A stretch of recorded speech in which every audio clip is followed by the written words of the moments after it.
والله يدعو إلى دار السلام ويهدي من يشاء إلى صراط مستقيم.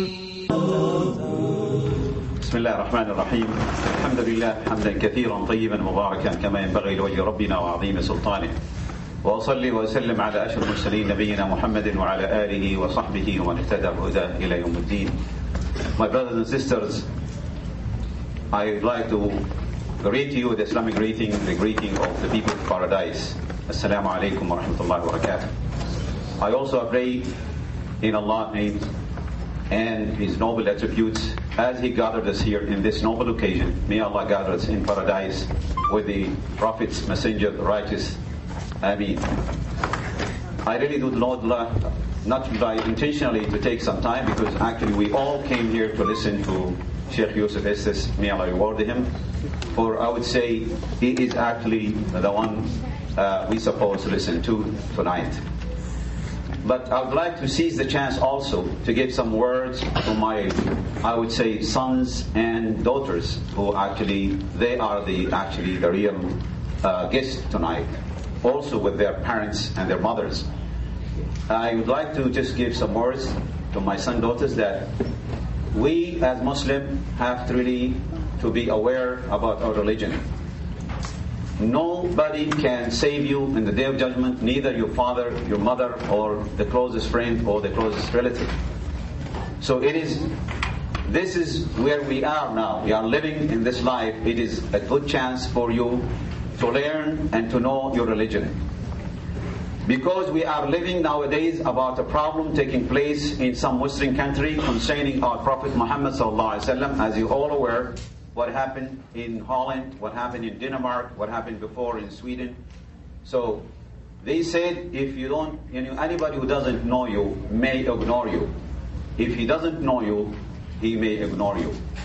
So I really seize the chance too to the parents, fathers, mother, to take the responsibility towards their children, really to teach them about their Prophet Muhammad sallallahu alaihi wasallam. Unfortunately, a lot of youth, they know a lot about movie stars, they know a lot about, sports stars, they know a lot of other things. But unfortunately, when you ask one of these, I won't say all of them, but some of them, he really become an ignorant if you ask him about the Prophet Muhammad sallallahu alaihi wasallam, if you ask him to give you some information about him, or any one of the Sahaba, the companions of Rasulullah sallallahu alaihi wasallam. So I really would like to bring the attention of the parents. Really, you should really take care of your children. You should really teach them. You should really make them aware of their Prophet, about the companion of Rasulullah sallallahu alaihi wasallam. And the best way to defend Muhammad sallallahu alaihi wasallam, not only to boycott the products of Denmark and Holland and these countries.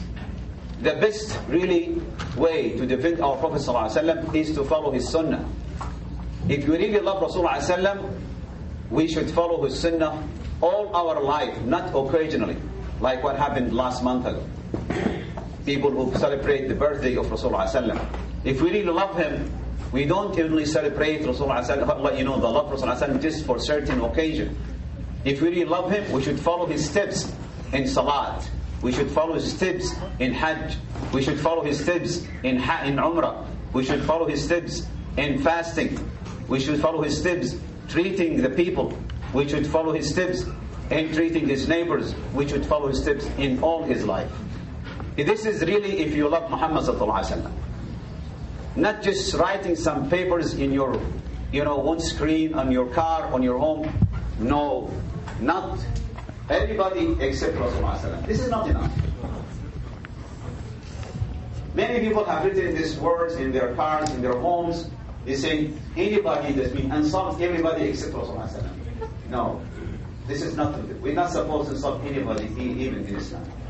But many people say everybody except Rasulullah sallallahu alaihi wasallam. This is not enough. We as parents, we are actually as mother and also as Muslim, we should really, if we love Rasulullah sallallahu alaihi wasallam, we should really follow his steps and learn his sunnah and follow it.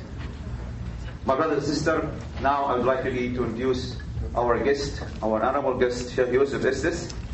Sheikh Yusuf Estes was a businessman first. He started his life as a businessman for a long time. And he was also music minister and Christian preacher. He was a music minister and Christian preacher. And also, he embraced Islam in 1991. But how did he embrace Islam? After 3 months, he was trying to convince a Muslim to be Christian.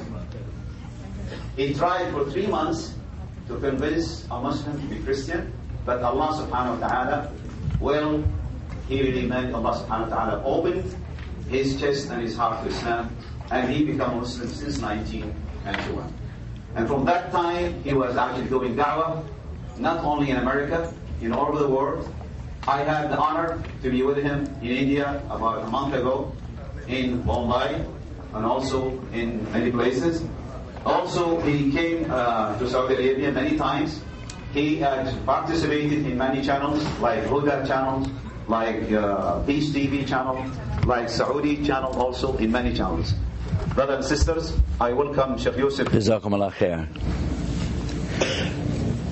Bismillah, in alhamdulillah Rabbil Alameen, huwa alladhi ja'alana muslimin, wa salatu wa salam ala Rasul al-Kareem, wa ala alihi wa sahbihi ajma'in.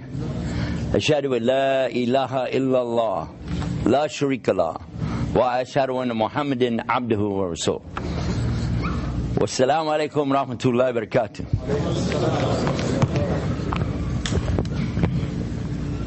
Alhamdulillah, we're very thankful to Allah for giving us this opportunity, not just to gather here tonight, not just to be in this very wonderful and lovely land, the land of the Prophet and the Sahabi, but the chance, you see, to be Muslim. And when I said Alhamdulillah alladhi ja'alna muslimin, this means thanks to the one who makes us as Muslims. We thank Allah for that.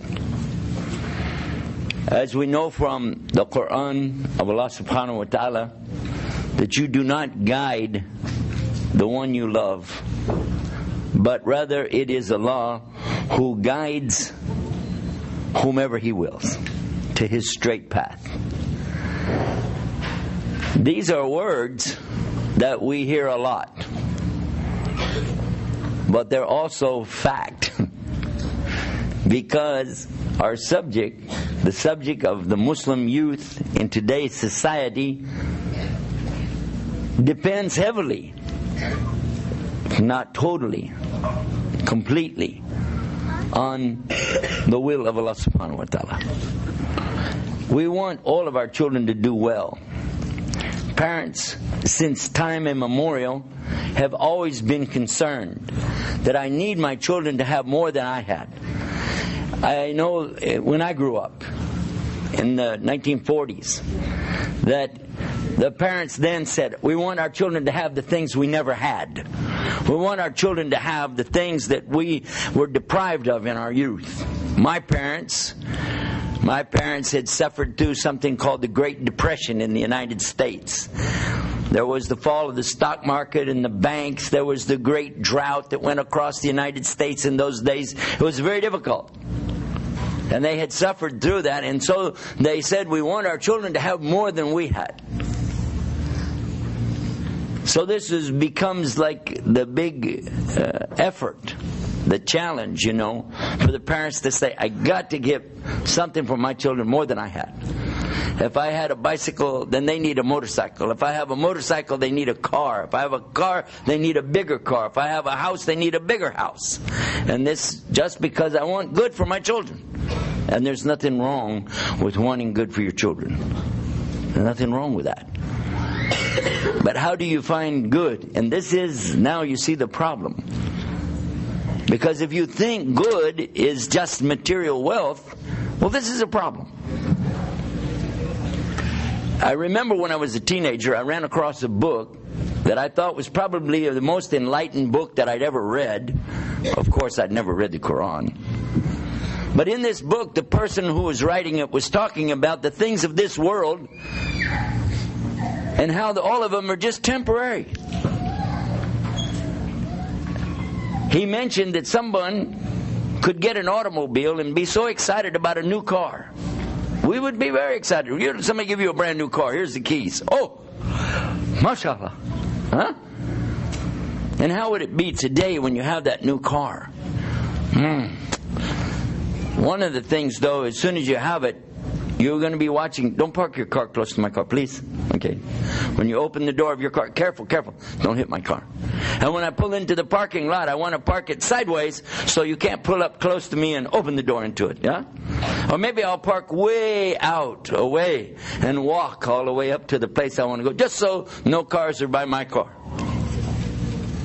And if there's even a rock, a small rock, which hits the car, I'll be so upset. Oh, look. Oh, this rock has damaged my, fender or something like this. And if somebody said, do you mind if I drive your car? You can ride in it. If you wash your feet, and make wudu before you get in my car, okay, come on. Other than that, take it easy. This is my new car. And the book was going on and telling how it would be that after the first little bang, somebody banged into, but okay, well, alhamdulillah, This is not Muslim, but he's just explaining, look, after you get a dent in the car, and then after a while, a couple years go by. Oh, I forgot to change the oil, and now I messed up the motor. They have to do something, and okay, and then a little bit more. We got to put new tires. Okay, and then somebody say, "Want to borrow the car?" Yeah, use my car. Who cares? And then after a while, some more scratches and bangs. And 10 years later, somebody said, "Don't mind if I use your car?" You say, "Sure, take it. Who cares?" Then 15 years later, come along and the car doesn't even run anymore, This car that you put so much value on, now it's like, get that piece of trash out of my driveway. They went on to give this same scenario, this same comparison to a house. Somebody gets a new house, brand new house, wow, But what will happen after 1 year, or 2 years, or 3 years, or 4 years? And after 20 years, and now the electrical is starting to break down, the plumbing has problems, And 50 years later, it's like, tear it down. Who built this stupid house? But the parents who bought that house for the children, that was everything to them. My children, they need this thing. But then the children, they inherit it. The parents are dead now, And the children look at it like, this is junk.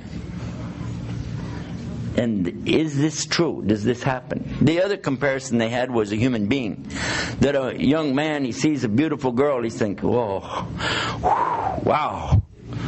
This, she is, I won't give you any ideas. I think you already got your own ideas.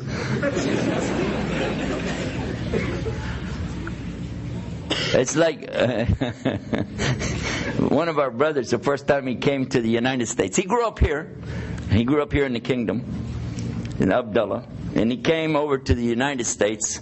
And we went out to the airport to get him. And he got off the airplane. Now, all he ever saw in his whole life is women who are covered up in black, head to toe. This is all he ever saw, except his aunts and his mom, his grandma, some relative. But other than that. So when he got off the airplane, he got in the airport, and all these women going by. And you know how they dress over there. Or how they don't dress over there. Huh? You know what I'm saying? Yeah? Wait a minute, how do you know? Huh? Anyhow, so he gets off the plane, and we see him, and we say, Abdullah, how you doing? He's going,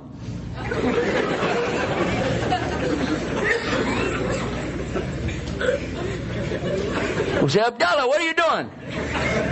In Islam, we're allowed one glance, and I didn't blink yet.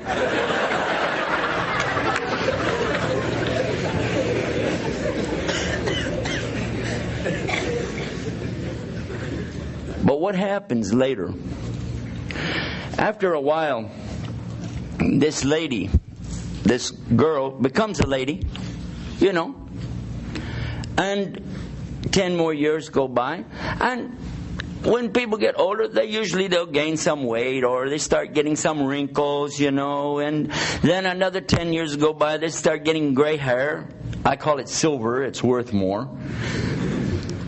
But you know what will happen? If you said, wow, 16-year-old girl, 18-year-old girl, and here's a 58-year-old lady.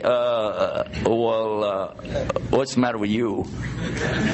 Well, she was 16. Yeah, right. What century? Seriously, this is what happens. And so now if you went to this is still the same person inside. But now you say, well, look she has children, her children have children. I remember it happened to me when I had my first grandchild. They said, how does it feel to be, a grandfather? I said, I don't mind being a grandfather. I just don't like the idea of being married to somebody's grandmother.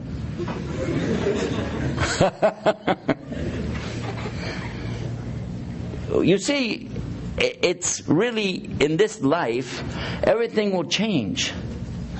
Nothing will stay the same.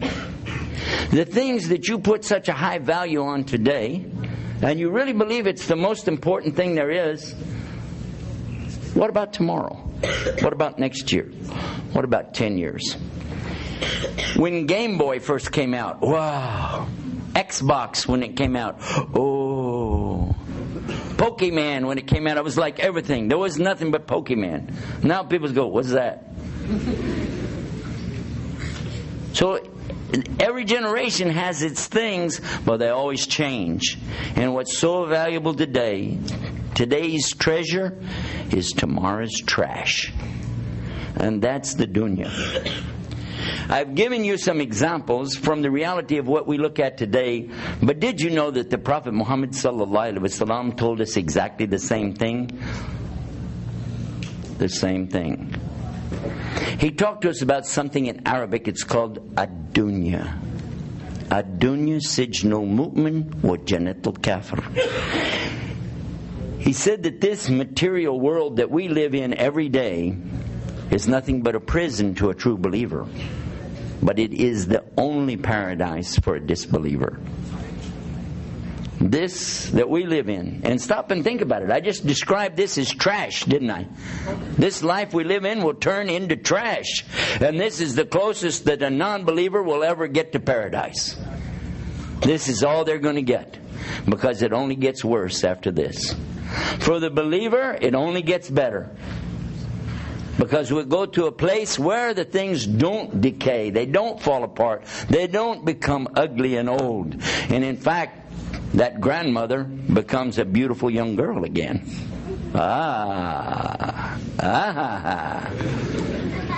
True. The Prophet Muhammad, peace be upon him, was walking along and with his companions, and he pointed to something laying there, and they looked down at it, and it was the carcass, the dead body of a baby goat. And it was old. It had been there a long time. The hide and skin had peeled back. The bones were sticking out of it. It was just a carcass, He said, who will give me so much for this? They said, nobody will give it.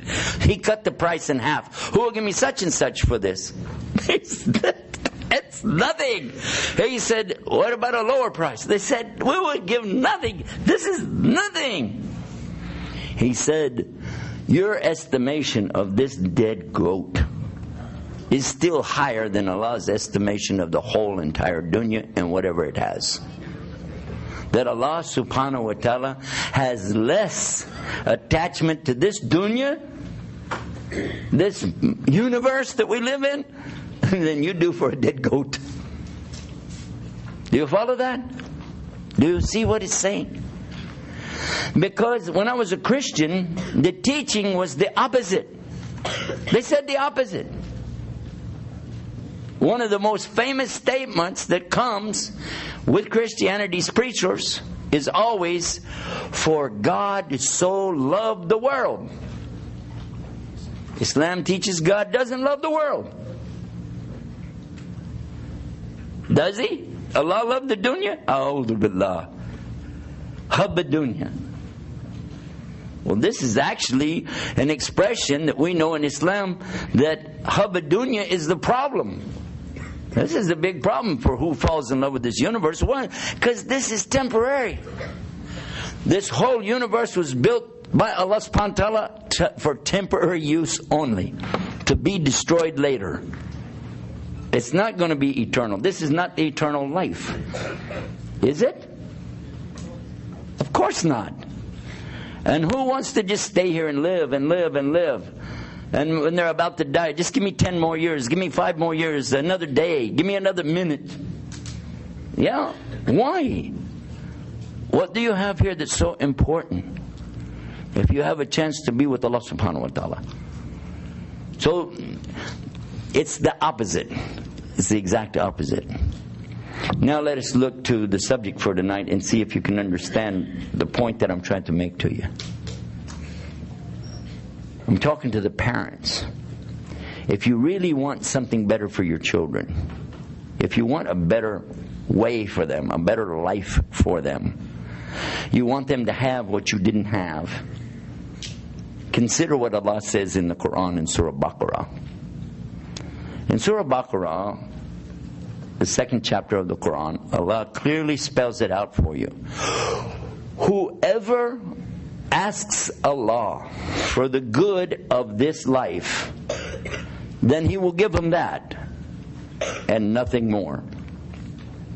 Rabbana atina fi dunya hasana. Our Lord, give us the good of this life. But that's all you will get. Then He continues and says that whoever asks for the good of this life and the good of the next life, and seek refuge in Allah from the punishment of the fire, also they will get that. Rabbana atina fi dunya hasanan wa fil akhirati hasan wa qina adhaban nar. You see? This is the thing to ask for. And what is the good of this life? What is the good of this life if it isn't whatever will get you the good of the next life? Now let's look at what's in the next life for us. The book that I read many years ago didn't have the solution to the problem. It just had the problem. The solution to the problem is called the Jannah. Jannah, which means paradise or heaven in the English language. What's for you in the Jannah? Have you thought about it? Again, in Christian teaching, they told us we'd be floating on a cloud, playing a harp, and watching angels fly by. Everybody has wings. It doesn't sound very real, does it? Huh? This is not very real. In fact, you can ask somebody who's not Muslim, what's your concept of paradise? What's the next life like? Tell us some description and tell me where you got it from. It's only when we study Islam we find very clear descriptions of exactly what we're all looking for. And what are we looking for? I remember some years ago, long before being a Muslim, a man said to me, I have a question for you. You can't answer it. I said, I can answer a question. Yeah. He said, what is it that everybody wants? I said, that's easy, money. He said, no, not everybody wants money. Not everybody's looking for money. There are some people that they could care less about money. I said, long life. He said, not everybody's looking for long life. If that's true, nobody would ever commit suicide. He said, I mean, every single person on earth wants this. Beautiful woman. He said, women don't want women. I said, oh yeah, right. That wasn't very brilliant, was it? I guessed and guessed. I said, a new car. He said, what if somebody owns a car lot? The last thing he wants to do is see another new car. Are you sure it's not money? He said, no, it's not money. So, well, what is it? I give up. He said, I told you couldn't answer it. He said, everybody wants peace. I said, what? He said, peace, the inner peace that makes you feel good no matter what. You feel total, what you call in Arabic, sakina. You want tranquility. People are looking for this where you feel like, no matter what happens, it's exactly what I wanted. I feel good with it. I don't feel any pain. I don't feel any discomfort. I feel good. I said, yeah, that does make sense. That sounds a lot like, I've thought about that. He said, and what about people that drink alcohol? Why do they drink alcohol? Because when they drink it the first time, they feel like, whoa, that's funny. Yeah. But it doesn't work the second time. That's why they have to drink more and more and more. And this is how they get hooked. It's a very bad thing, isn't it? Drugs, the same way. People take drugs and they think that it's going to help them. Especially if somebody has a lot of psychological problems to start with, the drugs make them feel like, I don't have any problem anymore. But now they have a bigger problem. They still have their problems, don't they? The problem didn't go away, only they got a new problem. It's called a monkey on your back. That's what they call it. When somebody has a drug addiction, a monkey on your back, beating on you, telling, go get some more drugs, go get some more drugs. Now, if you doubt what I said, I want you to talk to a doctor about this. They know about it. They know about it. And nurses that can tell you about the same thing. Drugs are a very serious problem. And here in the kingdom, it's no different than anywhere else. Drugs are there. You have to stay away from them. Because they will not give you that peace. And why do people gamble? Why do people gamble? So I can win. Why do you want to win? Because then I'll feel good. So you're trying to feel good, aren't you? You're looking for that peace. And you think if I win enough, if I get enough money, if I have a big enough house, if I have a big enough car, you're going right back where we were talking about. You're looking for something in the wrong place. You will never find peace in a bottle of alcohol. You will never find peace in the drugs. Some people smoke. And it's the same thing again. They're looking for this feeling. When you get smoke, you go, okay, I'm okay now. For how long? For how long?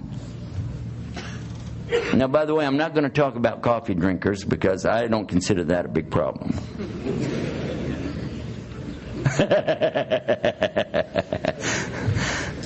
Yeah. I like mine caramel macchiato, tall.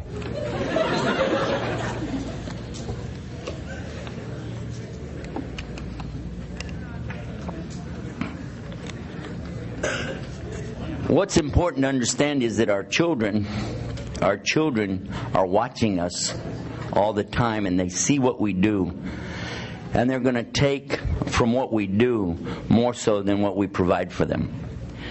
Oh, you think, well, if I just had a nicer car, if I had a bigger home, if they had more toys, if they had more access to like internet, things like this will help them. The one thing that you have, the one thing that you can give them is the thing that every father in the world can give their child. Every father can give his child this one thing. Now, wait a minute. Am I talking about the Bedouin who lives in a tent in the desert? He can give this to his son? Yes. Am I talking about the old lady who is, having children, and maybe she's a widow lady, she's very poor, and she can give it to her daughter or her children? Yes. What we're talking about is what? Time. You can give the time to them. If you understand this, then you've grasped a very important solution to a very big problem. The problem is that our children are getting further and further away, and the whole solution is to come back with this one word: time.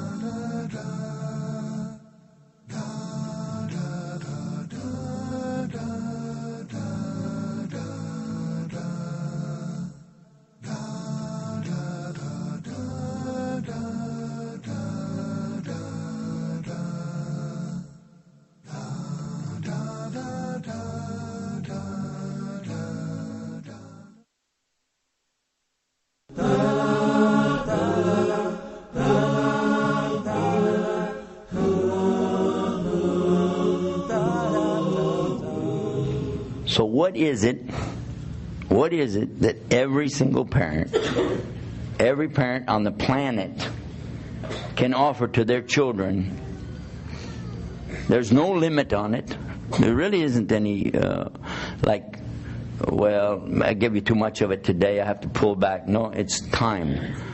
Now, in the States, they acknowledge that, but they say, well, I want to have quality time. I don't know if you ever heard about this expression. They call it quality time.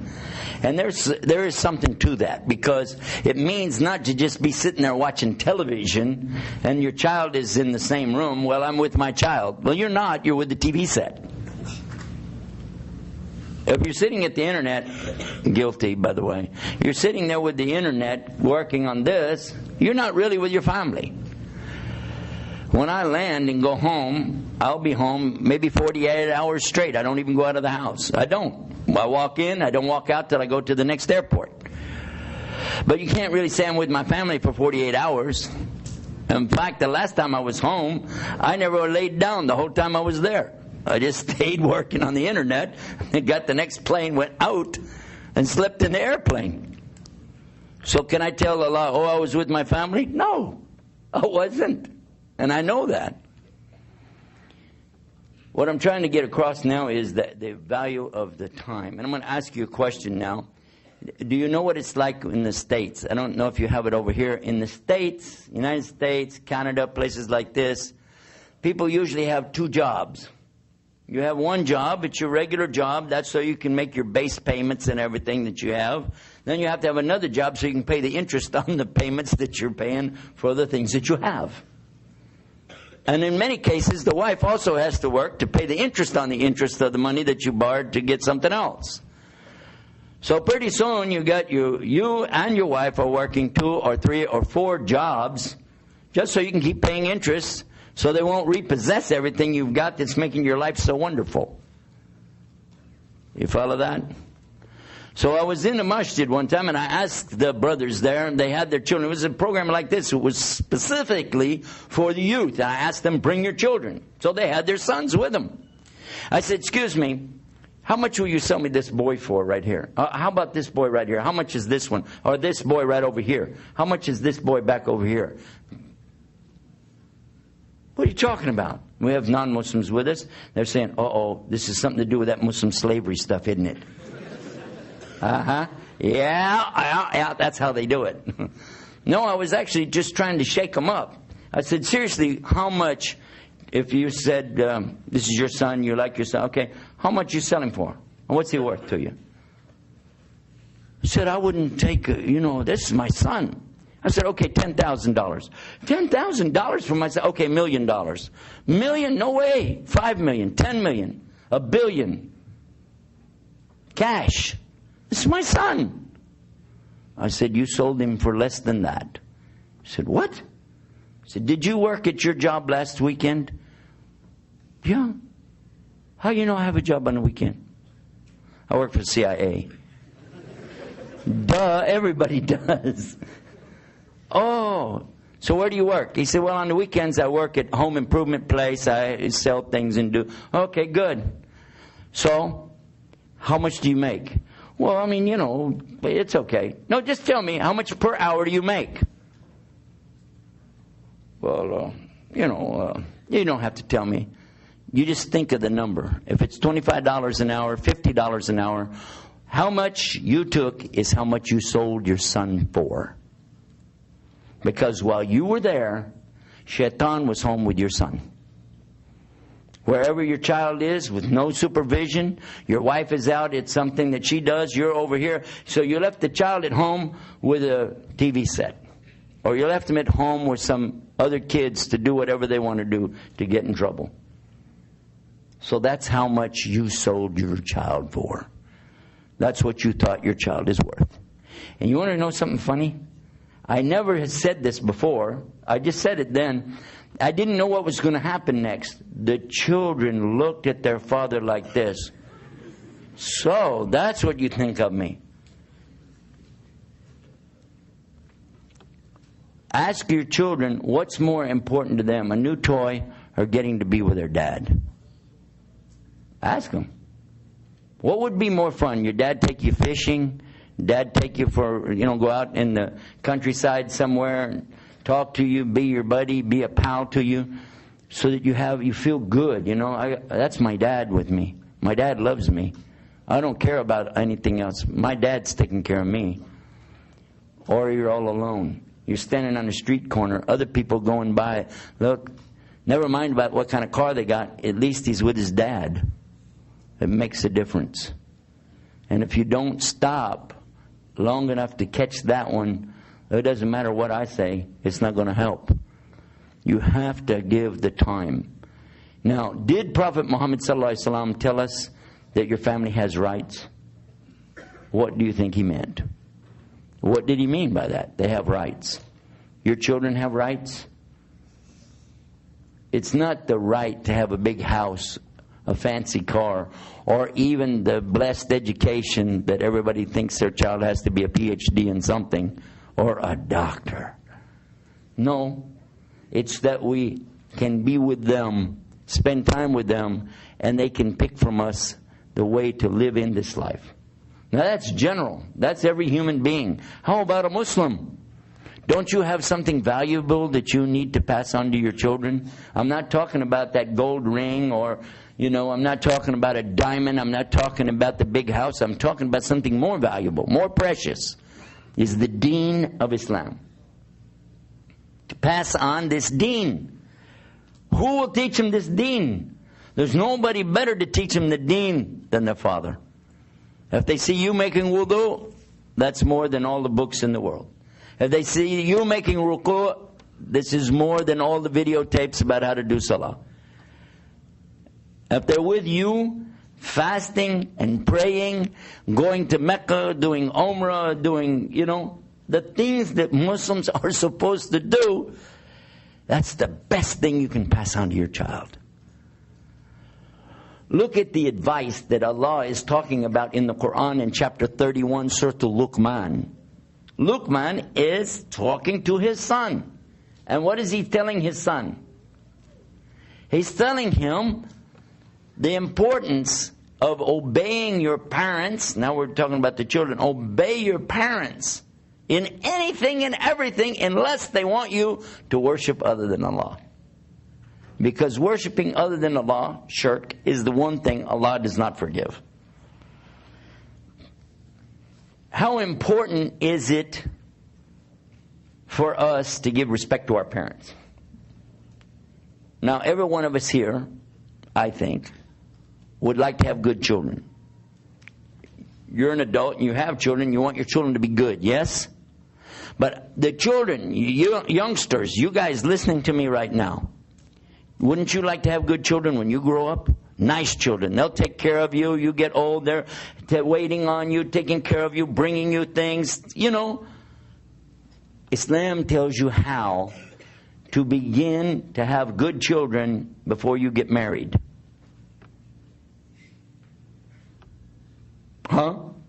Islam teaches you how to have good children even when you're a child. In fact, that's when it begins. If you want good children to treat you good, to be good, then you have to be good to your parents. Because how you treat your parents, Allah will give you children like that. If the treatment of your parents is good, Allah will make it so your children treat you good. But if you disrespect them, if you don't take care of them, if you don't give them their rights, even if they're not Muslim, if you don't give them their rights, then your children are going to give you your rights. It's just that easy. Are you familiar with the story about the one who became fed up with his father? His father was old. His father was, didn't have any mind anymore. And he's tired of taking care of him. He's a very old man. And so he took him to the desert. And he wants to dig a hole. And he's going to kill his father and throw him in the hole. But his father said, over there, over there, over there. He said, what is he talking about? Over there. It's funny. He said, what are you saying, old man? He said, over there, over there. Over there what? Over there. Take me over there. Why? He said, that is where I buried your grandfather.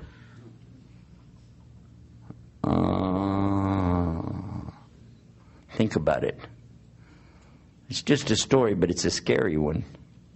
Because how you treat your parents is how your children will treat you.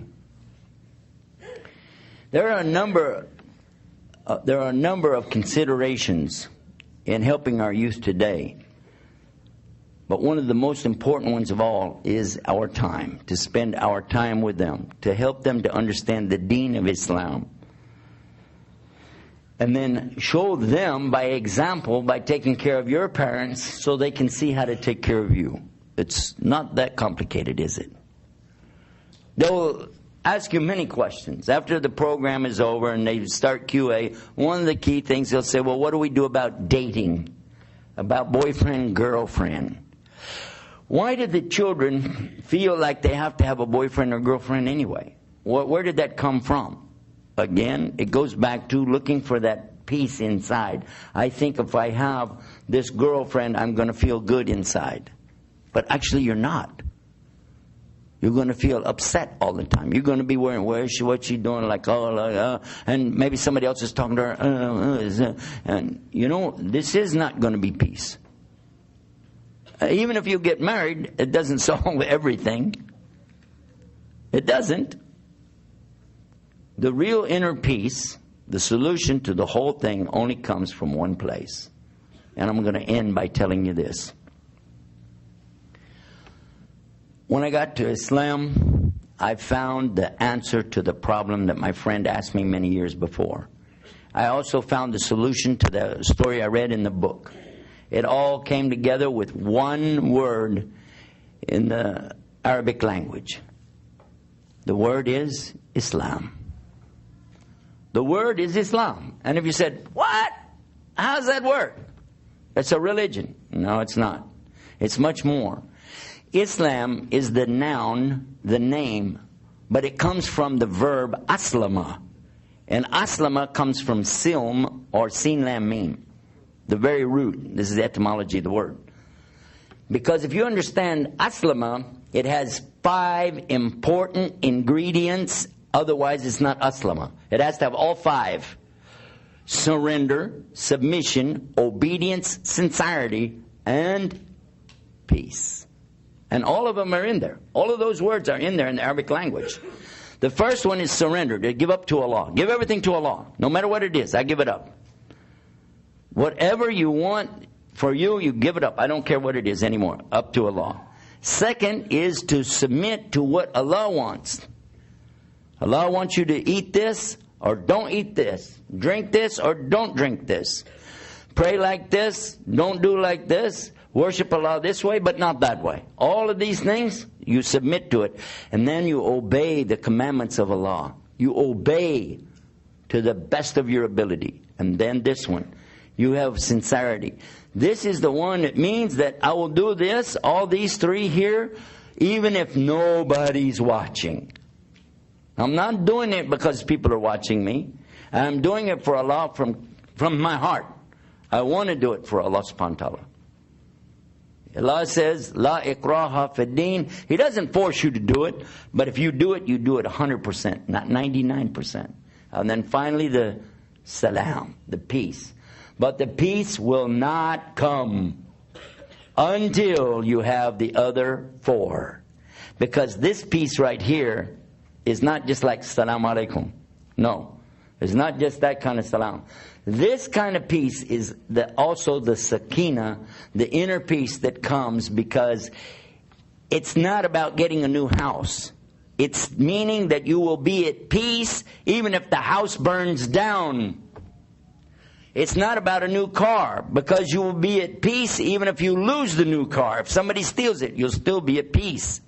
And it's not about getting a husband or wife because you will still have this peace if they run off and leave you.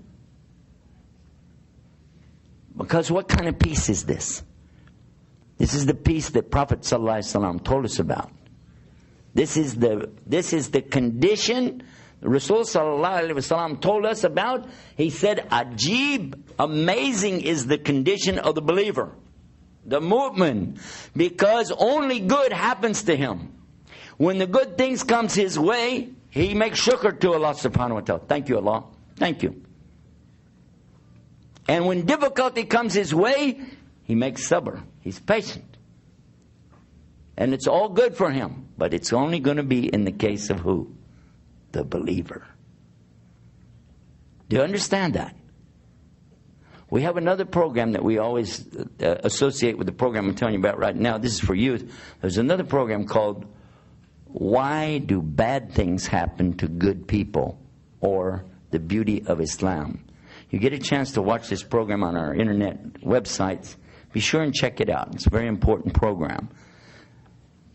It's only Allah that guides. That's how I started out our program. That's how I wind it up. Whoever He guides to the straight path, nobody will misguide them. You want your children guided, you don't guide them. It's Allah that does it. But you set the example. It's only Allah who controls what happens. You want something, ask Allah. And He, and only He, is the one that can make it happen for you. Make sense? Check out our internet websites for more about this. Visit our new website at youtubislam.com, where you can upload your own videos and watch them. If your children have done some amazing thing that, wow, I want to show the world, fine. We have they're uploading now showing children reciting Quran, nasheeds, things like this. You can do that. But you'll be happy to know that we also approve each one individually. So it takes time for you to see it, but it also means your children are not going to see any garbage. Nothing on this website, inshallah, other than just mainstream Islam. YouTube Islam. Another website that we have is, you might like to go through and just watch the videos like we're making now. This is called Watch Islam. WatchIslam.com. You can also get Peace TV there free. You don't have to go through the satellite. And you can get Huda TV and Islam Channel and Share Islam TV. And our newest one called Bridge to Faith. The Bridge to Faith is for all faiths to come and learn why it's important to have faith, how to get it, and how to keep it. This is a new program that we're doing for the interfaith thing. People always talk about working with other faith groups. Well, we do it in Washington, D.C. Then we also have ShareIslam.com, so you can share Islam with other people. We also have some to help the Christians to better understand what we believe about their book. It's called 911 Bible. Very nice website. We have so many websites. If I begin to tell you, I need more time for the website story than I do for the program. So I'll just give you the master list.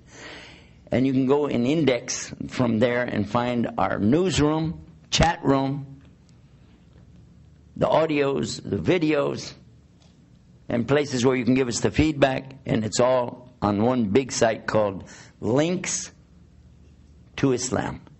LinksToIslam.com. Okay, that's all the commercials out of the way now. And I'll wrap it up by telling you that it was a great chance to be with all of you. And as I begin, I end the same way. In Alhamdulillah Rabbil Alameen, Huwa Alladhi Ja'alna Muslimin. Wassalamu alaikum wa rahmatullahi wa barakatuh.